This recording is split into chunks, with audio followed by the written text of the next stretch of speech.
নমস্কার সবাইকে। আজকে হলো পার্সেল একজন সুগার মমির জন্য। হ্যাঁ, সুগার ড্যাডি হলে সুগার মমি হতে পারে না কেন? অবভিয়াসলি হতে পারি। তো এখানে তোমার দুটো টেডি, জানি না এখন এই মহিলা বুড়ো বয়সে টেডি নিয়ে কি করবে, আই ডোন্ট নো। আমার তো শুধু বেচা নিয়ে কথা। তো এখানে হলো একটা nail polish, I don't know, এটা অনেক দিন আগের, হয়তো বা 100 বছর আগের, আই ডোন্ট নো। আর এটা হলো একটা মেহেন্দি, যেটা অর্ধেক শেষ হয়ে গেছে, আমার মা কাকি সবাই ইউজ করে সেরেছে, তো আমি বেচবো, আমার টাকা দিয়ে হচ্ছে কথা। আর এখানে ছাপড়ি লেভেলের একটা চশমা, যেটা আজকাল ছাপড়িলাই লাগায়, ছাপড়িরাও লাগায় না, এতটাই ছাপড়ি এটা।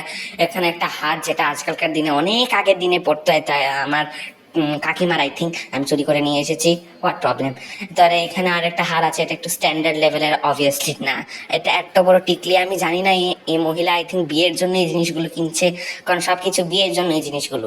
আর এই হারটা অবভিয়াসলি আমার মার, যেখানে হলুদ লেগে রয়েছিল, আমার মার হলুদের হার এটা, তাই আমি এটা এখানে বেঁচে দিচ্ছি। আর এখানে একটা ফুল, যেটা ওনারা প্লাস্টিকের ফুল অর্ডার করেছিল, কিন্তু আমি রিয়েল ফুল দিয়ে দিয়েছি। পচে যাবে, আমার টাকা দিয়ে হয়েছে কথা। তা আমি এটা জানি না, এটা কার, রাস্তার মধ্যে পেয়েছিলাম, উঠিয়ে নিয়ে এসে পড়েছি। আর দুটো গোলাপ ওদের জন্য ফ্রিজ, যেটা অবভিয়াসলি আমাদের বাগানের না, এটা প্লাস্টিক। Bye bye.